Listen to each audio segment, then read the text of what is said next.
오늘 이야기의 주제는 불러냄의 이야기입니다. 불러내심, 그리고 그 불러냄의 초대, 우리가 그 초대에 임하면서 하나님이 어떤 방식으로 불러내시고, 그리고 어떤 방식으로 불러낸 사람들을 하나님의 약속에 따라 인도하시는지를 우리가 아브라함의 이야기를 통해서 좀 봤으면 좋겠는데요.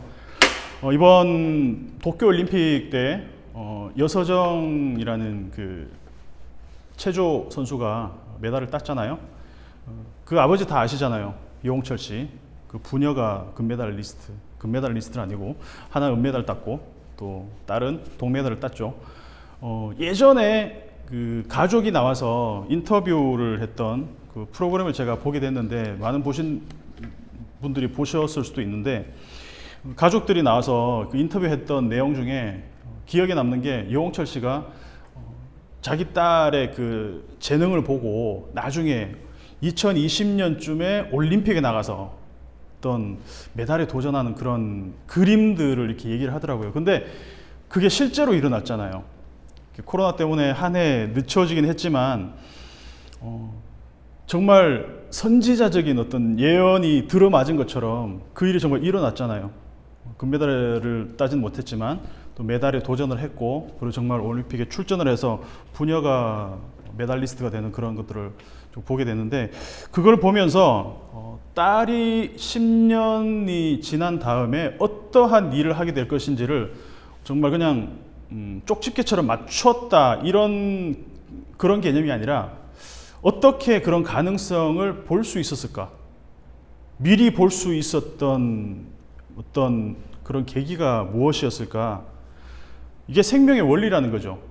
왜냐하면 생명의 원리는 지금 당장 눈에 보이는 것을 따라가는 것이 아니라 앞으로 가능성을 만들어낼 것들을 미리 보는 눈이 열릴 때 거기에 생명의 원리가 들어있다는 것이죠. 요즘 한참 나뭇잎들이 떨어지는 시기잖아요. 낙엽이 많이 이렇게 쌓이고 있고, 그리고 단풍도 한참 지고 있는데 단풍이 더 이렇게 다 떨어지기 전에 여행을 한번 하긴 해야 되는데, 이게 불과 한 달 정도만 있어도 나뭇가지들이 앙상하게 될 것 같아요. 그렇게 되면 우리 이제 나무가 휑하게 가지만 이제 덩그러니 남게 되는 그런 상황을 보게 될 텐데, 아무도 그 나무를 보면서 이제 이 나무는 끝났구나, 베어버려야 되겠다라고 생각하는 사람은 없을 거라는 거죠.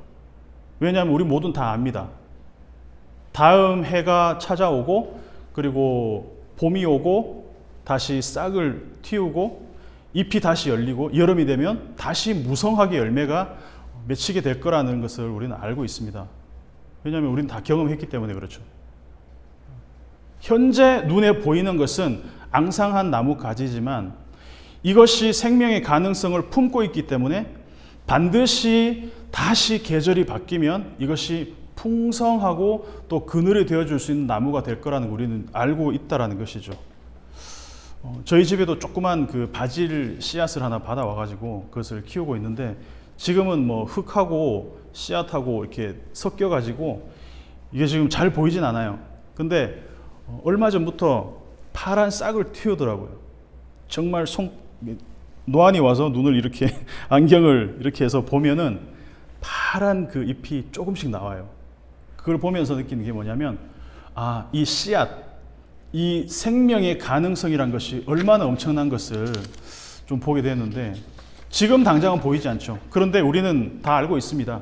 그것이 앞으로 얼마나 많은 가능성들을, 생명의 가능성들을 틔워낼지를 지금 우리는 볼 수가 있다는 거죠.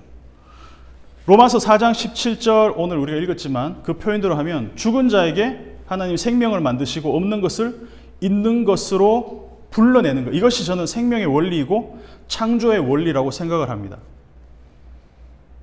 죽은 자를 살리시고 없는 것을 있는 것으로 불러내는 것, 아브라함이 이것을 믿었다라는 것이죠.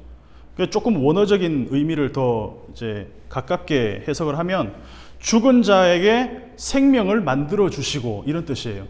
죽은 자에게 생명을 만들어 주시고, 생명을 만든다라는 단어가 한 단어인데 조포이에요란 말이에요. 이게 조는 조의 생명이라는 뜻이고, 포이에오는 행하다, 만들다 그런 뜻이에요. 그러니까 생명을 만든다는 거죠. 포이에오의 명사형이 포이에마입니다. 그 작품이 된다는 것이죠. 하나님이 생명을 만들어낸다는 것이죠. 그것이 하나님의 창조의 작업이라는 것입니다.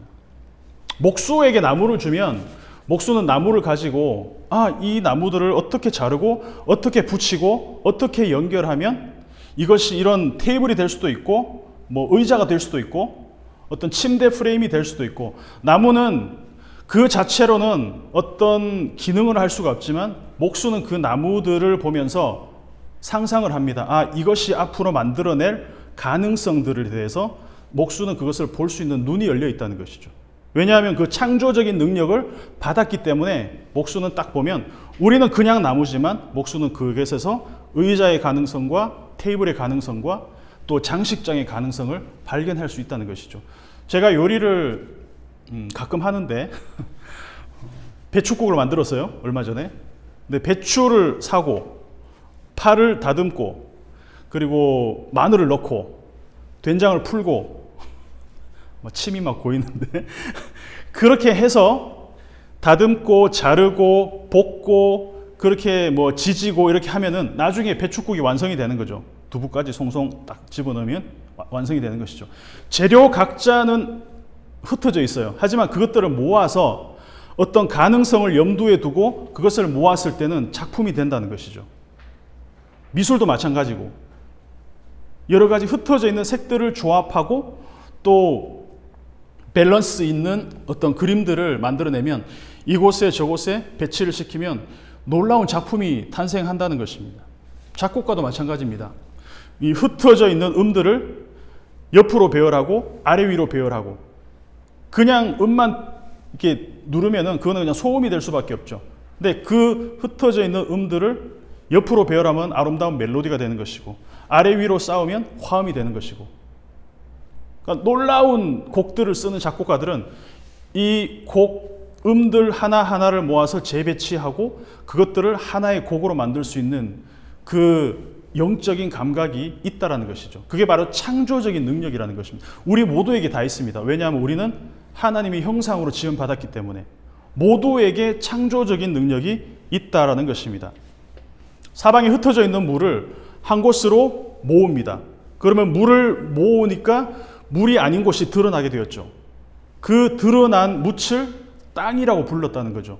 그리고 물을 모아 놓으니까 그 물을 바다라고 불렀다는 것이죠.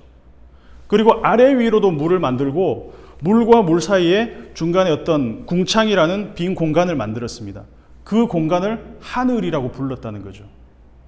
이 땅에 있는 모든 가능성들을 불러내어서 그것들의 기능을 부여하고 재배치하고 나뉘었을 때 그것이 하나님의 창조 세계가 되었다는 것이죠. 우리 눈으로 볼 때는 아무것도 아닌 것일 수 있지만 그것들이 다시 재조합되고 재배열되는 과정에서 우리가 상상할 수 없는 창조의 세계가 열려버린다는 것입니다. 사람은 하나님의 형상으로 만들어졌어요. 그래서 사람은 하나님의 그 창조적인 재능을 다 갖고 있습니다. 누구나 다 갖고 있습니다. 여기 우리 5명이 모여 있는데 우리 창건 형제도 카메라를 찍고 이렇게 사진을 찍고 뭐 이런 작품들을 만들 때 우리가 볼 수 있는 없는 그런 앵글들이나 미적 감각들을 갖고 있으니까 그런 것들을 할 수 있는 것이죠. 우리 형님도 미술을 하셨기 때문에 우리는 그냥 생각 없이 어떤 아이디어가 없이 어떤 재료들만 본다면 그 재료들을 조합해서 색을 만들고 디자인을 만들어서 작품을 만들어내는 것이죠. 미영이도 마찬가지죠. 그 손재주가 굉장히 좋아요. 그래서 뭐 가죽으로 못 만드는 게 없어요. 뭐 지갑부터 해서 성경 그 커버까지 정말 솜씨가 좋습니다. 그래서 그런 거 저는 하라 그래도 못해요. 창조적인 능력이 모두에게 다양하게 있다는 것이죠. 제 아내 영어도 잘하지만 요리는 약간 좀 그렇지만 피아노도 잘 치고 뜨개질을 정말 잘해요. 뜨개질 저는 보기만 해도 막 이렇게 머리가 어지러운데 저는 별로 할 줄 아는 게 없는 것 같습니다. 어쨌든 간에 제가 말씀드리고자 하는 그 요지를 아실 것 같아요. 창조적인 재능은 누구에게나 있는데 우리가 그 보이지 않는 것들을, 아무도 볼 수 없는 것들을, 그것을 볼 수 있는 눈이 열렸을 때는 하나님이 나에게 주신 그 탁월한 재능 따라 우리는 창조적인 재능을 피우면서 살 수 있다는 것이죠. 근데 우리가 사는 세상은 사실 이런 창조적 재능을 피우면서 사는 사람들이 각광받는 그런 사회는 아닌 것 같아요. 남들 따라하고 성공하는 길을 따라가고 돈 많이 버는 방법들을 이렇게 쫓아갈 때 그때 우리가 조금 더 안정적인 어떤 삶을 보장받는다고 생각하지, 어떤 창조적인 능력을 따라 사는 것, 하나님의 부르심을 따라 사는 것, 이건 별로 큰 매력을 못 느끼는 것 같습니다. 그래서 오늘 제가 말씀드리고 싶은 것 중에 하나는 우리 인생에 두 가지 갈래의 길이 있다. 하나는 부르심을 따라 살아가는 삶. 이것은 아까 말씀드렸지만 보이지 않는 것을 미리 보며 살아가는 삶이라고 할 수 있는 것이죠. 이것이 부르심을 따라 살아가는 삶입니다. 또 하나는 보이는 것을 전부라고 생각하는 삶이 있습니다. 이것은 눈에 보이는 현상밖에 보지 못합니다. 씨앗을 보면 그냥 음식 쓰레기로만 밖에 보이지 못합니다. 하지만 거기에 생명의 가능성을 볼 수 있는 사람은 그 씨앗이 피워낼 생명의 가능성을 미리 보고 살아가는 사람이라는 것이죠. 저는 이 예배를 시작하면서 이 부르심을 따라가는 삶으로 여러분을 좀 초대하고 싶어요. 그리고 성경은 이 두 갈래의 길을 가는 사람들로 가득 차 있습니다. 당장 눈에 보이는 현상만을 추구하고 살든가 아니면은 보이지 않는 것의 가능성을 실제로 불러내는 삶을 살든가. 중간은 없습니다. 굉장히 레디컬하고, 그리고 여기는 두 가지 갈래의 길밖에 없다라는 것이죠. 그래서 제가 이 공간에서 예배를 어떤 본문으로 시작할까 고민을 하다가 아브라함의 이야기로 시작을 했습니다. 왜냐하면 이 아브라함의 이야기가 보이지 않는 데서 불러내어져서, 그리고 하나님이 보여주신 그 실제로까지 이어지는 가장 드라마틱한 이야기가 아브라함의 이야기라는 것입니다. 부르심을 따라 살아가는 것이 창조적인 인생이라고 한다면 보이는 것만을 추구하고 살아가는 것은 반창조적인 인생이 될 수가 있겠죠. 아까 체조 선수 여홍철 씨와 여홍철 맞나요?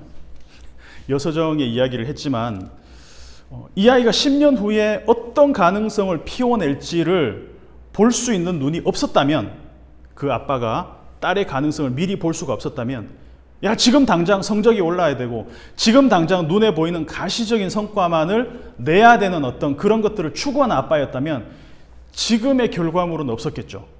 올림픽에서 메달을 딸 수는 없었겠죠. 왜냐하면 당장 성적이 올라야 되고 당장 눈에 띄는 어떤 결과만을 따랐기 때문에 그런 긴 기다림 속에서 이런 나타날 것들을 기대할 수가 없었을 거란 말입니다. 우리나라에 학원들 많잖아요. 학원들도 많고, 그리고 참 많은 과외 어떤 기관들도 많이 있고, 어떻게 보면 우리 아이들의 성적을 팍팍 올려줄 수 있는 그런 기관들은 참 많은 것 같습니다. 왜냐하면 부모의 조급증과 그 부모의 조급증이 유전이 되어서 아이들에게도 빨리 성적이 오르고, 그리고 빨리 어떤 결과물을 얻고자 하는 그런 동기에서 그런 것들이 많이 생겨났다라고 생각을 해요.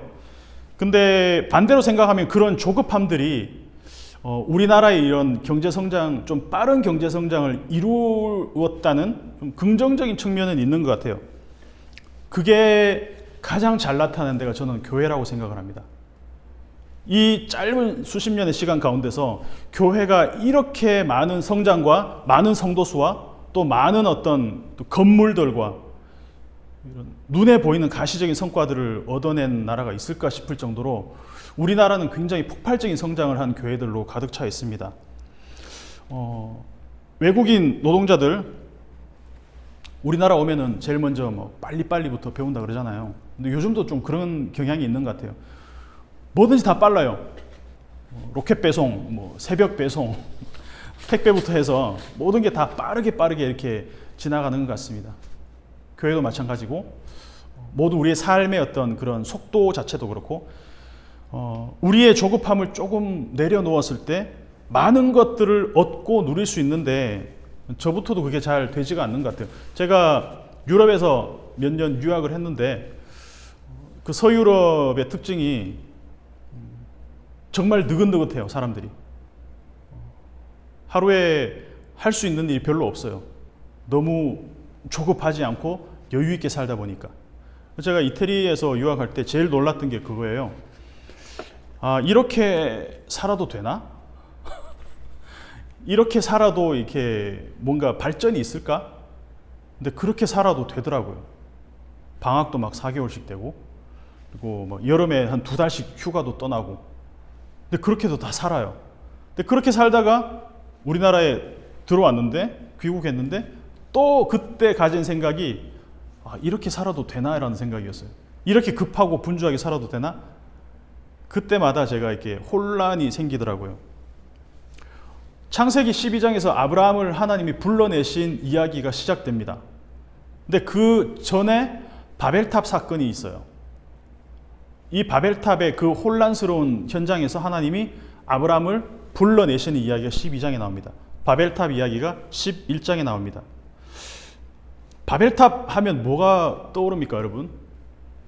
바벨탑이 우리의 삶과 굉장히 맞닿아 있다는 것을 우리는 좀 깨달을 필요가 있어요. 우리가 사는 방식이랑 너무 닮아 있어요. 왜냐하면 언어가 하나고 말이 하나고 동방으로 옮겨가다가 거기서 동쪽으로 옮겨가는 내용이 나옵니다. 그러고 나서 거기서 탑을 쌓기 시작하는데 이유가 뭐냐? 흩어짐을 면하자. 그리고 나서 하늘로 쌓기 시작합니다. 탑을. 그러면서 목적이 뭐냐면 우리의 이름을 내자라는 것이죠. 우리의 이름을 내서 저 하늘에까지 닿게 하자. 이게 굉장히 우리의 삶과 닮아 있어요. 우리 평생 하는 게 뭐냐면 우리의 것들을 만들고 우리 세계를 구축하고 그리고 우리 이름 내는 거. 그게 우리 평생의 목적이라는 거예요. 이게 하나님의 창조 질서와 완전히 정반대가 된다는 걸 알 수 있는데 창세기 1장 26절에서 28절을 한번 찾아서 한번 읽어볼게요.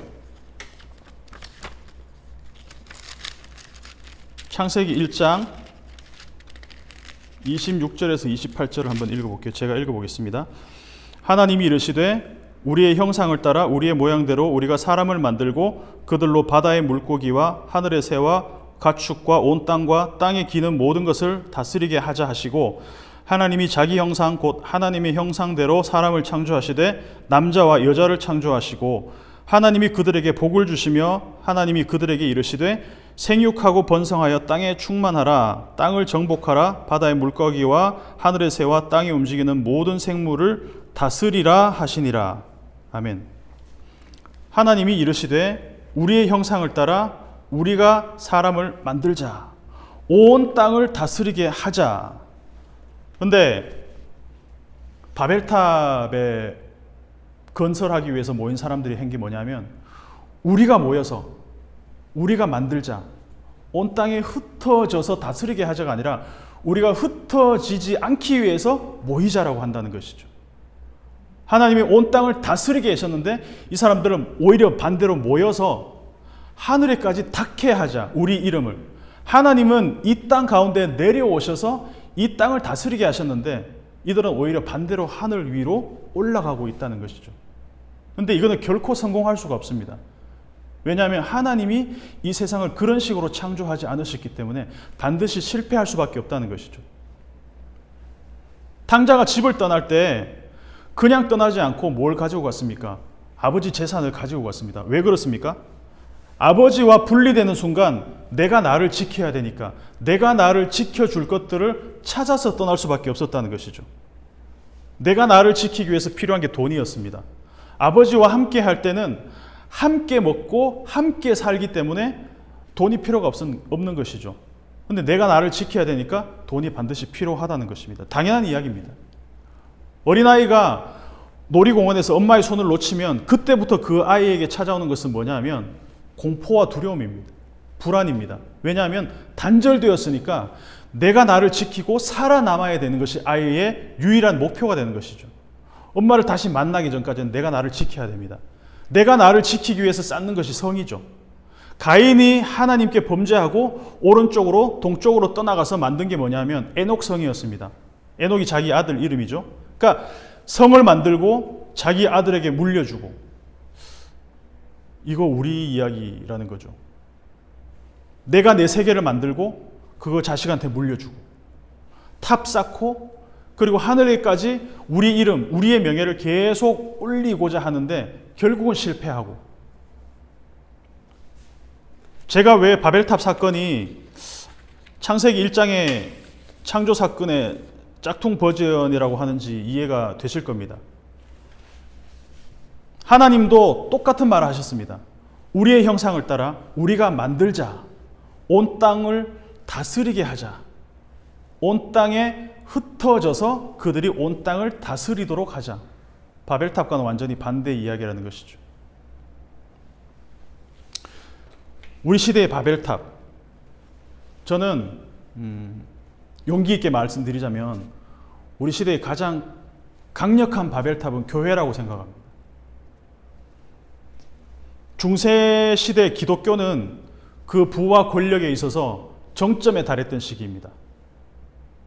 중세 기독교는 모든 로마의 그 힘과 돈과 어떤 부가 다 모였던 곳이 바로 중세 기독교라는 거죠. 근데 돈과 권력이 가장 막강했던 그 시기를 다크 에이지라고 부릅니다. 암흑 시대라고 부릅니다. 하나님이 교회를 세우신 이유는 온 땅을 다스리게 하시고 하나님의 부르심을 따라 창조적인 삶을 살도록 하시기 위해서 교회를 부르셨는데 교회는 정반대로 바벨탑을 쌓았다는 것이죠.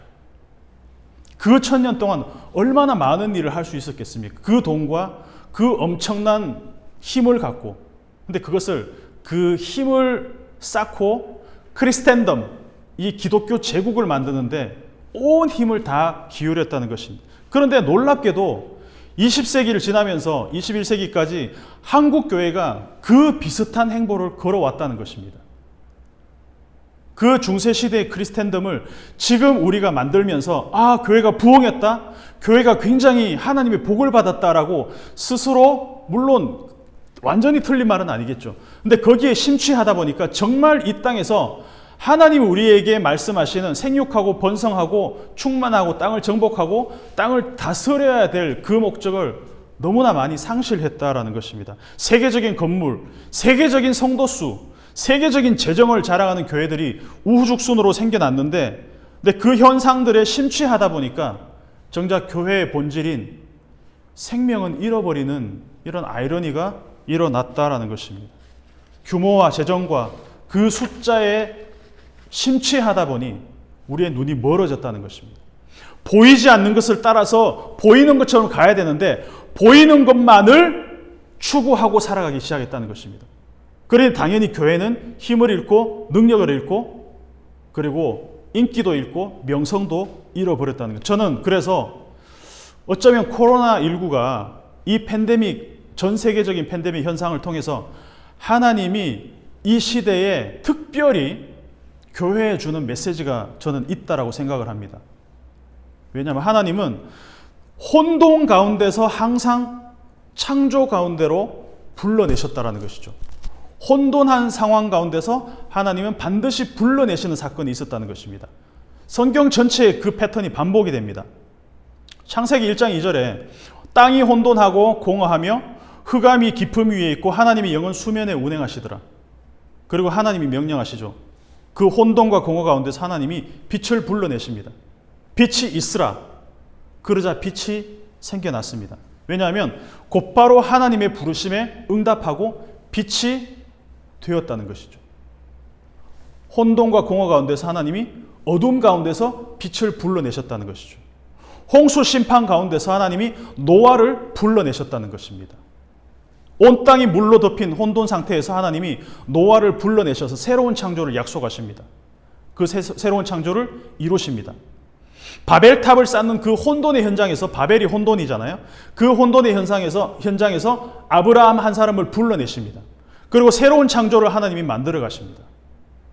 이집트에서 제국을 만들고 사람들이 이집트 성을 쌓고 탑을 쌓는 그 제국에서 이스라엘 사람들을 불러내십니다. 혼돈의 현장에서 이스라엘을 불러내셔서 하나님이 약속의 땅으로 인도하여 내십니다. 왜? 새 창조를 하나님이 이루시기 위해서. 모든 성경의 패턴이 이래요. 혼돈 가운데서 하나님은 창조의 현장으로 불러내신다는 것이죠. 그러면 성경에서 가장 드라마틱한 불러내심의 장면이 어딜까? 어디겠습니까, 여러분? 죽음 가운데서 생명으로 불러내신 사건이 있었습니다. 2000년 전에 예루살렘에서 일어났습니다. 그 완전한 혼돈, 어둠의 죽음 가운데서 하나님이 그 아들 예수를 살려내셨다는 것이죠. 새로운 창조로 불러내셨다는 것입니다. 이 부활의 현장이 성경에 나오는 그 모든 혼돈에서 불러내는 장면 중에 가장 드라마틱한 그 사건이 일어났다는 것입니다. 죽은 자를 살리시고 없는 것을 있는 것으로 불러내신 그 하나님을 아브라함이 믿었다라고 이야기하고 있다는 것이죠. 하나님께서 예수님을 죽음 가운데서 생명으로 불러내신 그 사건이 가장 완벽한 창조 행위였다는 것입니다. 로마서 8장 11절을 한번 같이 읽어볼까요? 로마서 8장 11절.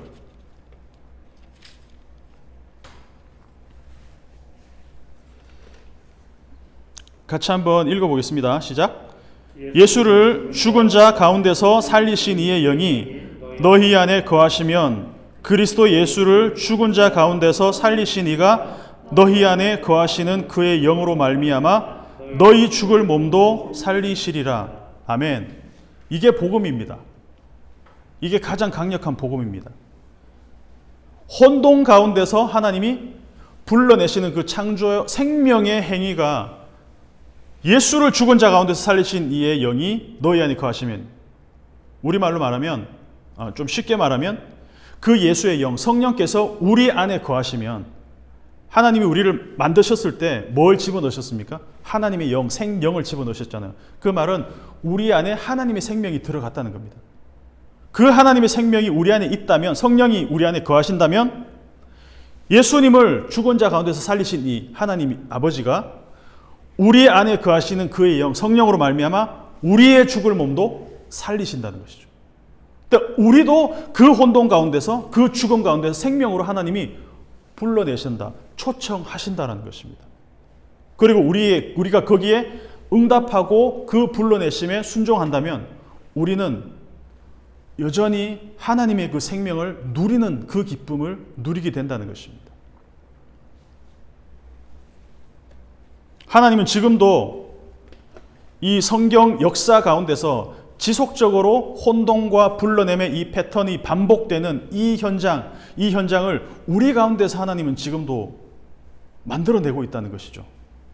죽은 자에게 생명으로 불러내시고 없는 것을 있는 것으로 불러내신 그 하나님이 지금 우리를 불러내십니다. 어떻게 알 수 있어요? 밖으로 불러낸다라는 말이 헬라어로는 에클레시아입니다. 칼레오란 말이 콜이란 얘기예요. 부른다는 뜻이에요. 에크는 from이란 뜻입니다. 그러니까 밖으로 불러낸다라는 뜻이 에클레시아. 에클레시아가 교회잖아요. 교회가 뭡니까? 하나님이 그 죽은 자 가운데서 생명으로 불러내신 것처럼 하나님이 이 땅에 동일하게 발을 딛고 살아가는 우리를, 특별히 창조의 현장으로 우리를 불러내시는, 혼돈 가운데서 생명으로 불러내시는 그 공간이 교회라는 것입니다. 교회는 건물이 아니고 우리 각자 그 생명으로 초대받은 사람들이 두세 사람이 예수 이름으로 모인 그곳이 바로 교회라는 것입니다. 그래서 하나님은 지금도 이 혼돈 가운데서 불러내는 창조 작업을 계속해서 하고 계십니다. 뭐에 의해서? 교회에 의해서 이 일을 하나님은 하기를 원하신다는 것이죠. 자본의 힘, 그 돈의 힘에 굴복하고 모두가 그 돈의 노예 생활을 하는, 이집트의 노예 생활을 한 것 같은 그 우리를, 이스라엘 민족을 불러내신 것처럼 우리를 교회로 불러내셨다는 것이죠. 그래서 스데반 집사가 얘기했잖아요. 이스라엘 사람들이 광야에 나온 그 이스라엘 사람들을 하나님이 광야 교회로 불러내셨다라고 얘기하잖아요. 저는 이 모임이 만들어진 것에 불러내심의 복이 있다라고 확신을 합니다. 저와 여러분이 오늘 로마서 4장에서 기록된 것처럼 아브라함의 믿음에 속한 사람들이라고 저는 믿습니다. 창조는 아까도 말씀드렸지만 이 가능성의 세계를 불러내심으로 실제가 되게 하는 것입니다. 씨앗이 열매를 맺고 싹을 틔워서 우리가 생각하지 못한 어떤 그런 결과물을 얻어내는 것처럼 하나님은 씨앗 하나를 통해서도 하나님 나라를 세울 수 있는 분입니다. 그래서 하나님은 한 사람을 통해서, 아브라함 한 사람을 통해서 큰 민족을 이루고 복이 되게 하신 것처럼, 노아 한 사람을 통해서 온 인류를 구원하신 것처럼, 하나님은 몇 사람이 교회로, 에클레시아로 불러냄을 받은 사람들을 통해서 하나님의 그 창조 세계를 지금도 모든 장소마다, 모든 나라마다, 모든 공간마다 만들어가고 계신다는 겁니다. 오늘 말씀을, 결론을 좀 내리고 싶습니다. 이 불러냄이라는 것은 당장은 눈에 보이지 않지만 앞으로 피워낼 그 가능성의 미래를 미리 보여주는 것입니다. 우리가 한 달 후에 해외여행을 가기 위해서 티켓을 산다고 합시다. 그러면 그 여행을 가는 순간에만 기쁜 게 아니고 그 티켓을 구입한 순간부터 설레잖아요. 한 달 후에 나는 여행을 간다. 29일 남았다. 20일 남았다. 열흘 남았다. 그러면 그 기간 내내 기쁘잖아요. 그래서 이 기쁨이란 것은 지속되는 기쁨이라는 거죠. 여러분들 부활할 것을 믿으시나요? 우리 육체가 부활할 것 믿으시나요? 그러면 우리 육체가 생명의 부활을 얻을 그때까지는 아직 우리가 부활을 못한 겁니까? 우리는 지금도 부활을 경험하고 삽니다. 우리의 육체가 죽어서 생명으로 부활할 때까지 지금도 하나님은 생명으로 우리를 매일매일 불러내시고 있잖아요. 그래서 바울은 나는 날마다 죽는다. 나는 날마다 죽는다. 이 말을 뒤집으면 뭐가 됩니까? 나는 날마다 새로운 생명으로 태어난다라는 이야기를 계속하잖아요. reborn, 다시 태어나는 것, 새로운 생명을. 우리의 육체뿐만 아니라 우리의 전 존재가 새롭게 되는 것을 경험하고 살아가는 것은 그 지속되는 기쁨이 있다는 것이죠. 그런데 내가 만든 세계, 내가 구축한 세계를 이어가는 기쁨은 굉장히 불안합니다. 모아놓은 돈이 없어질까 봐, 내가 쌓은 것들이 무너질까 봐. 그래서 바벨탑은 본질적으로 불안과 두려움 위에 쌓이는 성이라는 것입니다. 거기서 하나님이 우리를 불러내셨다는 것이죠. 우리는 눈에 보이는 것을 쫓아서 내 세계를 다지고 내 성을 쌓고 우리의 탑을 쌓고 그 안에서 내가 하나님처럼 살고 싶어 합니다. 내 세계를 만들어야 거기서 내가 왕노릇 하니까 모든 것이 내 눈에 보기 좋은 대로 생각하고 판단하고 행동하여 삽니다. 왜요? 마귀에게 속아서. 보암직도 하고 먹음직도 하고. 제가 이 예배로 이제 함께 모이기 시작한 이유는 이 세계로부터, 이런 바벨탑을 쌓는 세계로부터 하나님이 아브라함을 불러내시듯이 새로운 창조의 세계로 우리를 초대하시는 하나님의 초대에 응답하기 위해서 이 모임을 좀 시작하고 싶습니다.